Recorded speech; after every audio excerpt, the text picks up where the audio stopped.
We are supported by the Soar with Tapping app. Tapping is a powerful science-backed tool that calms your nervous system. I've been using Soar with Tapping nightly for insomnia, and I am sleeping well. Visit the Soar with Tapping app at Apple and Google Play stores to start your journey towards freedom right from your phone.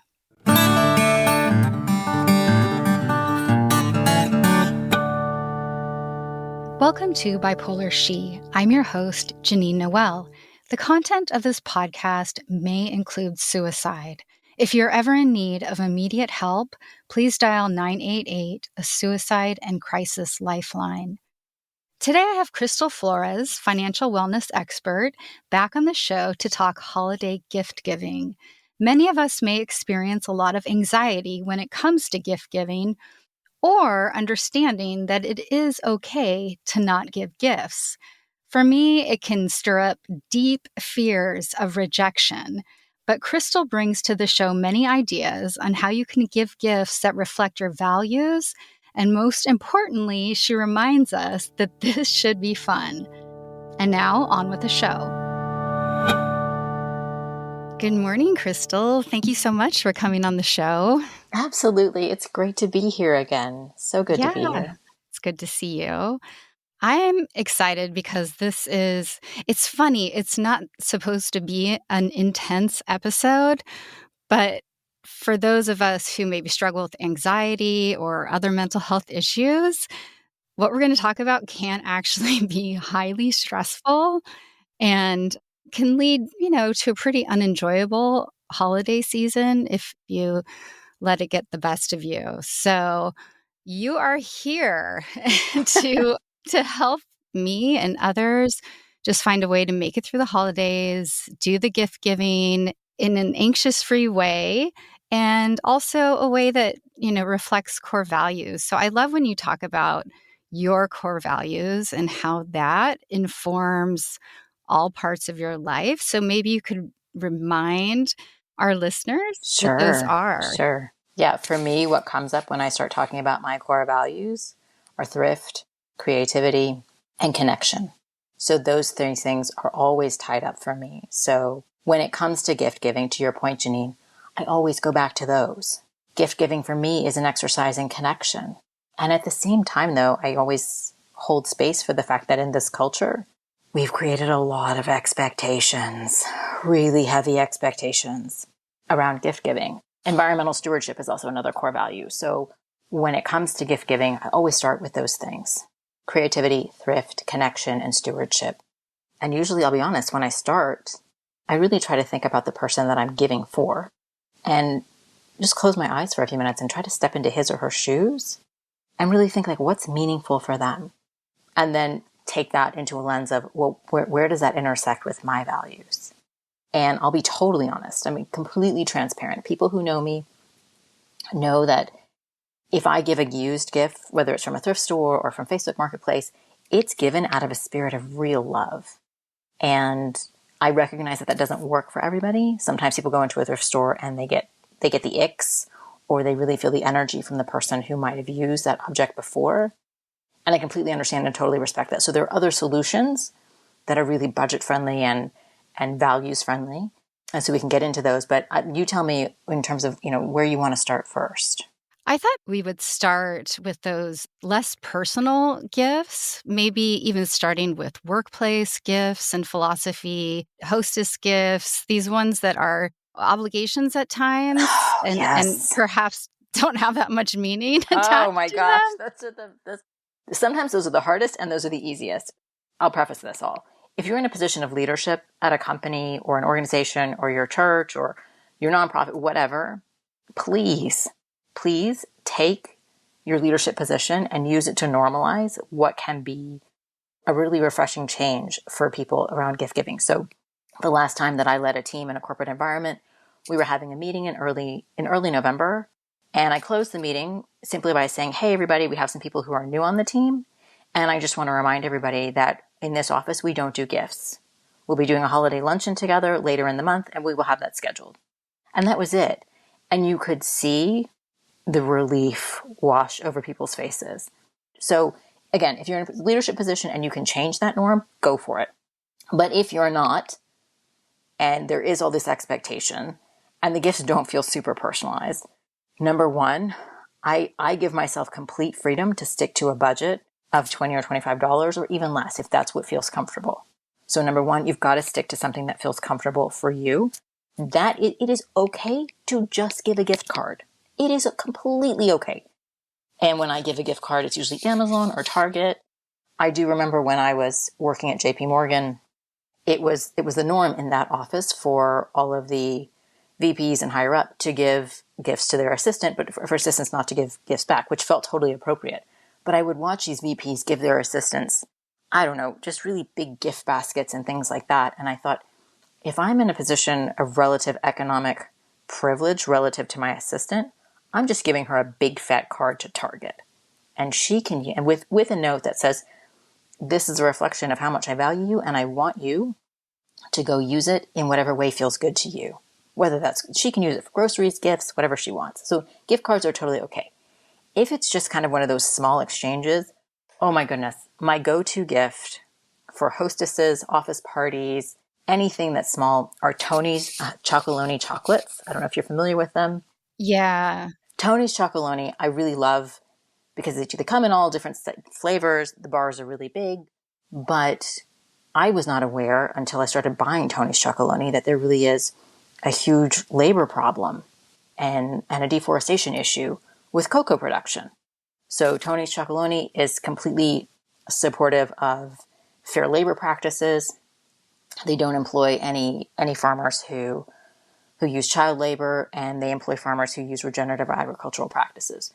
So all that being aside, and you can still get a bar of chocolate. Like I can pick it up at the grocery store, and it's like $6.50 for a big bar of chocolate. And those, and I'll make a stack of 2 or 3 of those, tie a ribbon on them, and that's good enough. And I have yet to meet anyone who doesn't welcome a big bar of chocolate. Real quick, like bonuses, the Christmas bonus, if you're in. Oh my gosh, my throat just got tight. So the Christmas bonus, usually if it's in some offices, like the norm is that you give cash or that you give a gift card or, and if that's the norm and you have the ability to give, go for it. Do it. If you do not, you have to be really upfront with the person that you're giving to about how much you can do. And I think it's completely okay to give a smaller gift with a really thoughtful note that acknowledges your reality. And this is what's really critical with all of us.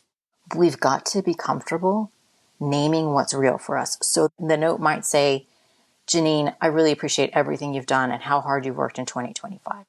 Regrettably, the size of my gift, I feel like couldn't possibly reflect how much I value your work. But know that I am wishing you a very wonderful holiday season. That's a note that acknowledges your reality. It dissociates the size of the gift from the value that you place on that person. And workplaces are hard.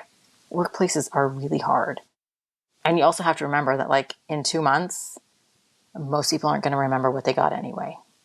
Right. The other, this is not as stressful, but moving on to, kind of less personal gifts, like a hostess gift or something, that could be very generic, but at the same time be an expectation, right? Of a nice bottle of wine, a $50 candle. I don't know. I feel like there's a whole subject of candle inflation. I don't know how that happened, but I do see candles that are ridiculously expensive. So when I go for hostesses, again, I'll always revert to Tony's Chocolonely because I can always get it at the grocery store. But I will also, and this goes for anybody who has pets, if people have pets, I won't necessarily give them a gift, but I'll give them something for their pet.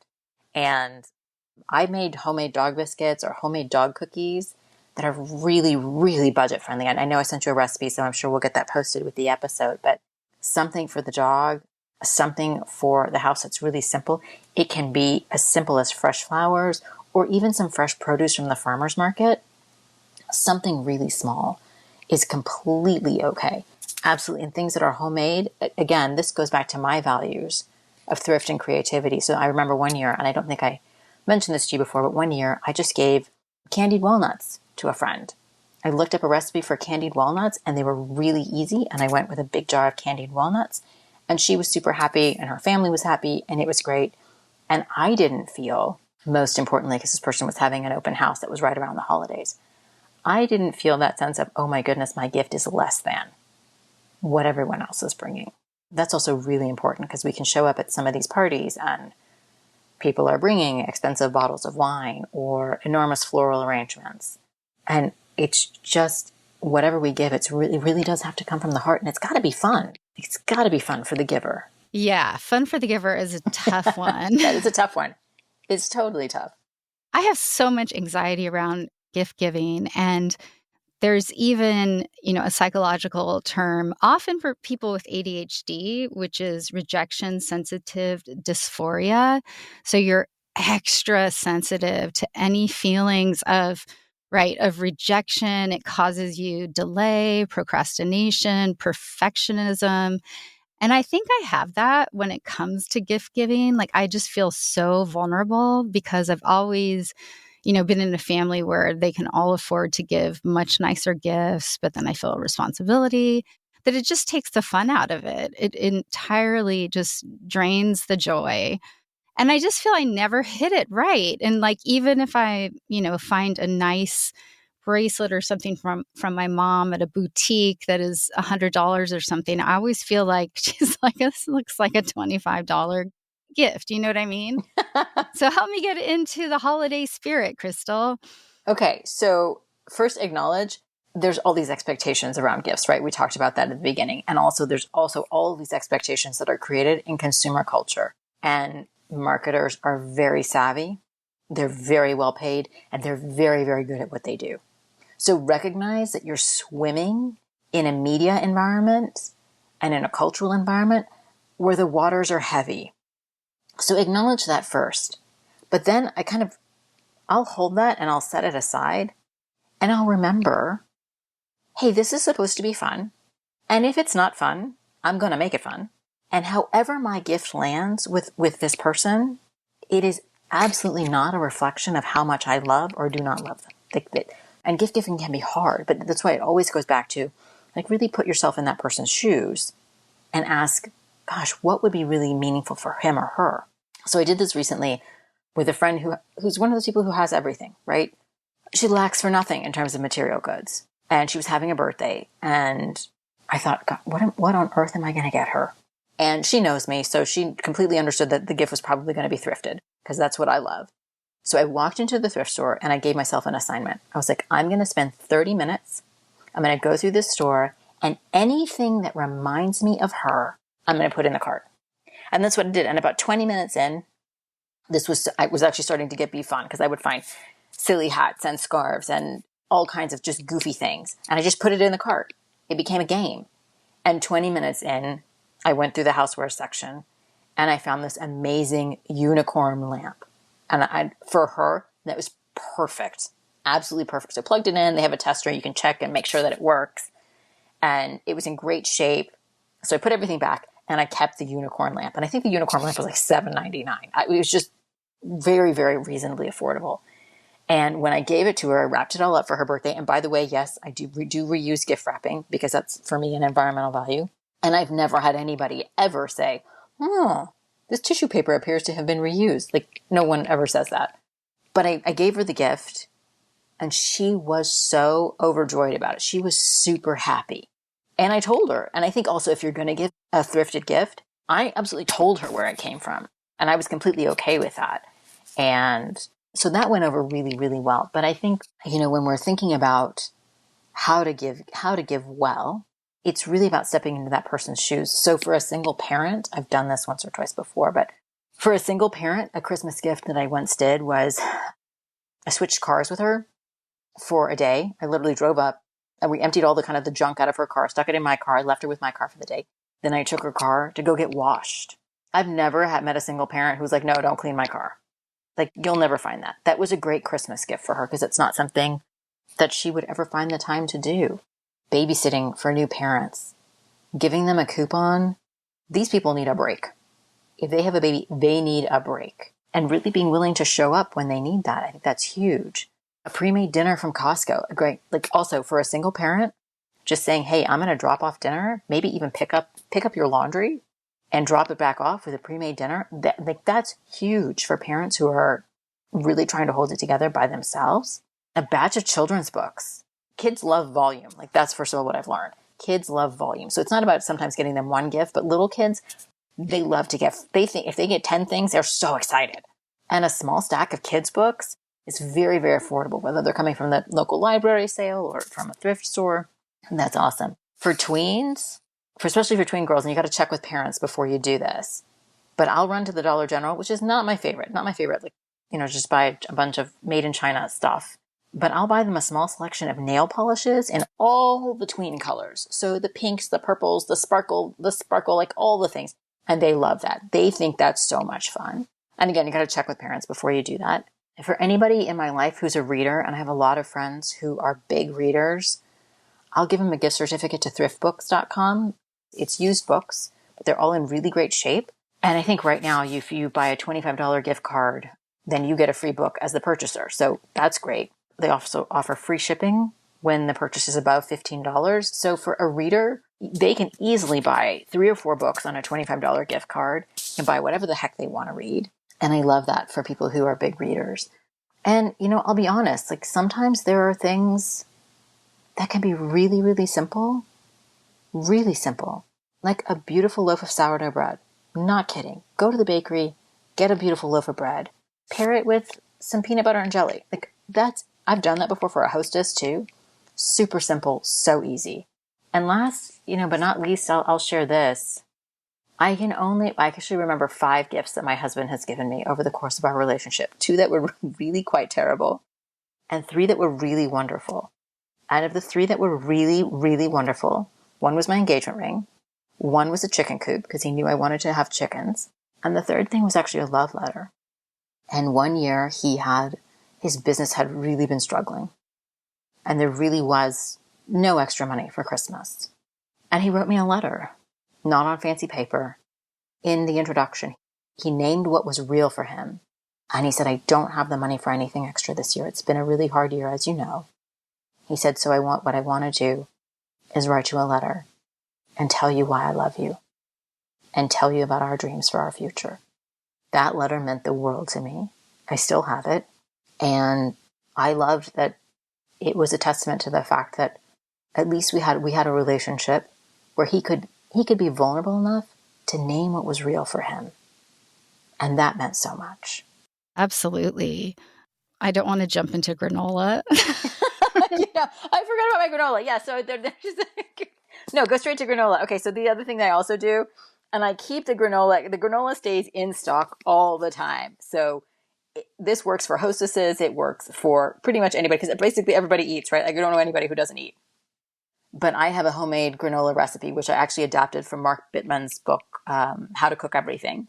And I've been doing it for so long that I almost don't even think about it. It's always stocked in my house. But it's really tasty and really good. I know we'll share the recipe in the show notes. But the homemade granola I have never taken that to anyone and it not been a hit. Never. So, and it's gluten-free. It's got rolled oats and nuts, and you can put shredded coconut if you like that, cinnamon, and then you let everything toast for about 30-35 minutes. And then you can throw in some dried fruit. And it's really easy for a hostess gift. It's super easy to package it into a nice jar or a little baggie and then put it in a gift bag. And again, I've never had anybody who said, oh my gosh, that was terrible. Never. And you can use it as a homemade cereal. You can use it on top of yogurt. My husband will put it on top of his ice cream. But if someone feels that they still need to give things for the holiday and new things, you still feel that pressure. You're expected to give something of higher value. How do we handle the thingy need? Okay, the thingy things. Yeah. So this is where the rubber of your values hits the road of reality. And this is where friction can step in. So if you are feeling all that pressure, like I've got to give a thingy, it's got to be brand new. It's got to come from a store. It cannot be homemade. It cannot be thrifted. Fine. It is what it is.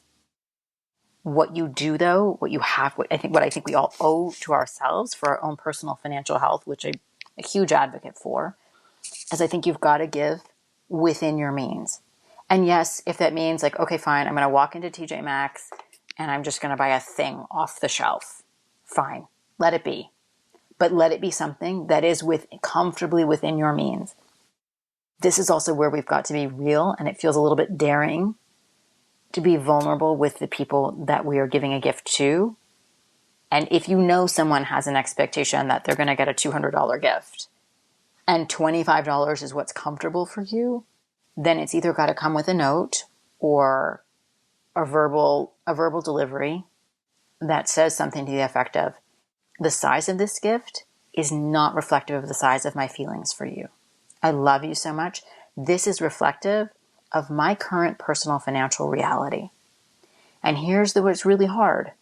If the recipient has a negative reaction, if I tell someone my personal financial reality means that gifts are a little bit limited this year, and that person receives that information and is condescending or rejects that, or that is great information.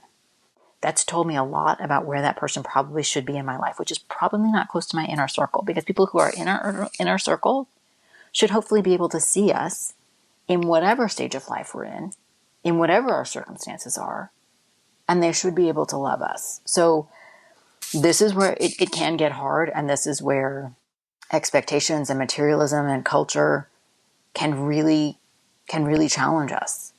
But this is an opportunity to sit firm and in your own values. And again, Janine, remember, like, this is still supposed to be fun. It's supposed to be fun. So, I think we owe it to ourselves to take the pressure off. To take the pressure off. Our culture needs it. Our planet needs it. People need it. My family is quite big, and I have to transition to just giving cards, really. Like, I can't do the $50 gift cards anymore for birthdays, and you know what I mean? Absolutely. Absolutely. I mean, I think that you've got to do, and we all have to do, first and foremost, the gift that you've got to give yourself is a gift of self-acceptance and a gift of honesty. If that's what's real for you, then let it be real and let it be okay. So I think we've got to set expectations, sometimes proactively, and that's completely okay. So for me, if it were me and I were in those shoes, I think what I would do is send an email or a text message if that's okay, if your family's great with text, that might say, subject line, holiday gifts this year. And it might say, family, I love you all so very much, but this year has been really challenging for me financially. So gifts are going to be different. And you might go on to explain, gifts might be smaller or homemade. And then I might say, thanks in advance for your love and understanding. So you're setting the stage, prior to Thanksgiving, if you send it now, that you're thinking about them, you love them, you will be doing gifts, but it's just not going to look the way that it did last year. And I doubt that anyone would ever come back and say, well, my goodness, boy, that's a real disappointment. They're probably not going to do that. They're not going to do that. If they reply at all, it will probably be, we completely understand and we love you. Or they might say, if you get a response from someone, if it were me receiving that email, my response would probably be, thanks for letting me know where you are. What I'd really like is for you to skip me as a recipient this year. Take me off your list and don't worry about it. Because that's an act of love coming back, saying, I see you and you're off the hook, Janine. So, hopefully that's a response, but, there's nothing wrong with proactively communicating to people with where you are and what's real. Totally normal. Yeah, that's great. That is really good advice. I'm just curious, what's a great gift that you recently received? I can tell you right now a gift that I received, and it probably cost the giver like $2 or $3. I had a relative who was 95, and she passed away on Dia de los Muertos. So if you're Hispanic, we were really happy because that's the day when the gate between the world of the living and the dead opens. So we were really happy for Tia because we thought this is going to help her pass more easily. But it was a time of mourning. And I have a friend of mine who helps me, takes care of my critters. And I came back to my house one day and there was a tiny, it's like 2 inches tall. There's a tiny little painted skull for Day of the Dead. And she just wrote a note that says, for you and your Tia. And it was so meaningful because it meant that she had seen how important that person was to me and my family, what it meant to us that she passed on the Day of the Dead. And it was so personal. And I can't imagine that she spent more than $5 or $6 on it. Something you would buy at a roadside stand. I mean, or at a flea market. Really simple. So was gift giving ever difficult to you? Because you just... Yes. It was. Okay. Oh my gosh. Yes.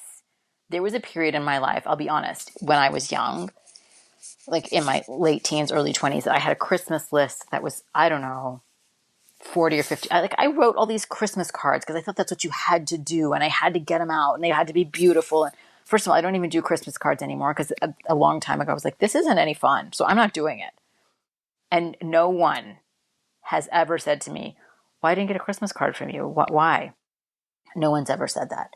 There was also a time when I felt all of that pressure about like, oh my God, here's this big list and I got to get something for everybody and it's got to be cute and it's got to be meaningful and it's got to be beautifully wrapped. And there hit a point though where I just felt exhausted by the whole thing.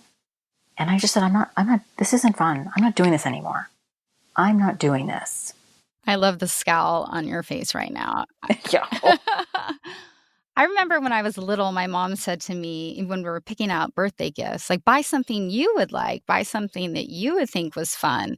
And so, but I think as adults, we have to I like this idea of being able to step into another's shoes. Step into another's shoes. And if that doesn't work, again, like the default for me is always Tony's Chocolonely. Always, you can always default to the chocolate because again, to your mom's advice, that's something that I would love. And I've never given anybody a bar of chocolates. And not have them be really joyful about it. I just saw online that you can make custom wrappers for Tony's. You can, yes. I'm sure that's not inexpensive. I'm sure it's not inexpensive. And again, like I'm always going back to that litmus test of make it easy. Make it easy. So what's easy for me is to go to the grocery store, buy 3 of the chocolates, come home, put a really pretty bow on them. That's easy. And I love easy. I love me some easy. There are enough complicated things in my life. Gift giving does not need to be on my list of complicated things. I'm not doing that. Yeah. Okay.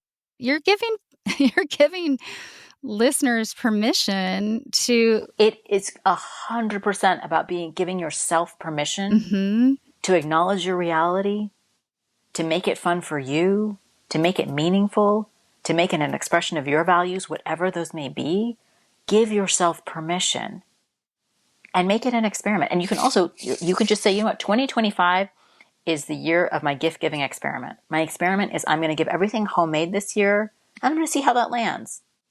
Because you can always do something different next year. Worst comes to worst, buy them the Tony's Chocolonely, make some homemade granola, make the dog biscuits. Janine's got my recipe. I just recently made a new batch of these. My dogs loved them. And they're super simple. Like it's pumpkin, wheat, 2 eggs, and a little bit of peanut butter. So keep it simple. Keep it simple. If you got something out of our bipolar chic gift giving guide, please share it. It is the season of giving, and for this indie podcast, stars, likes, subscribes make the season very merry. And as always, thank you for listening.